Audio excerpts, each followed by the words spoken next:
Ciri selanjutnya tidak ambigu atau bermakna ganda. Contohnya seperti ini. Mahasiswa membagikan angket kepada penduduk lalu diambilnya angket itu. Pertanyaannya, siapakah yang mengambil angket? Penduduk ataukah mahasiswa? Nah, jadi kalimat nomor 1 ini yang ambigu ya. Supaya tidak ambigu, maka perlu kita fokuskan. Ya, kalau misalnya unsur yang ditekankan itu adalah penduduk, maka kalimatnya menjadi mahasiswa membagikan angket kepada penduduk, lalu penduduk mengambilnya.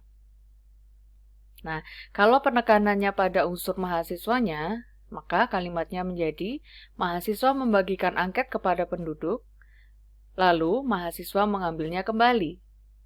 Itu ya. Kemudian yang berikut, tidak mengalami kesalahan penalaran. Ini sudah pernah kita bahas juga. Salah satu inovasi yang berkenaan dengan organisasi kelembagaan yakni perubahan organisasi kelembagaan pendidikan dasar dari 6 tahun menjadi 9 tahun. Itu yang salah nalar ya, karena organisasi kelembagaan pendidikan dasar itu mestinya dari 9 tahun menjadi 12 tahun. Tidak pernah kelembagaan pendidikan dasar atau yang kita sebut dengan program wajib belajar itu dimulai dari 6 tahun. Yang berikutnya, logis. Ketika seperti ini contohnya yang tidak logis, keuntungan yang diperoleh hotel itu 2 miliar per tahun. Ini contoh yang tidak logis. Mengapa? Karena hotel tidak mungkin punya keuntungan.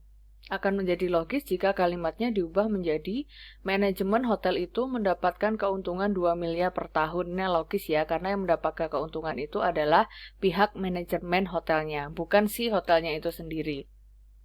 Yang berikut adalah soal kesejajaran kalimat. Ini sudah pernah kita bahas juga di diksi di minggu lalu.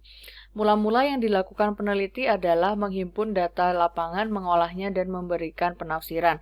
Yang menyebabkan tidak sejajar di sini karena ada kata dilakukan sebagai predikat. Yang dilakukan itu merupakan kategori kata kerja pasif, menghimpun itu juga predikat, kategorinya kata kerja aktif, mengolah, memberikan itu juga predikat, kategorinya kata kerja aktif. Karena ada kata kerja pasif dan aktif dalam satu predikat, maka kalimat itu menjadi tidak sejajar. Supaya sejajar, maka harus diaktifkan semua atau dipasifkan semua dilihat dari konteks kalimatnya, berterima atau tidak.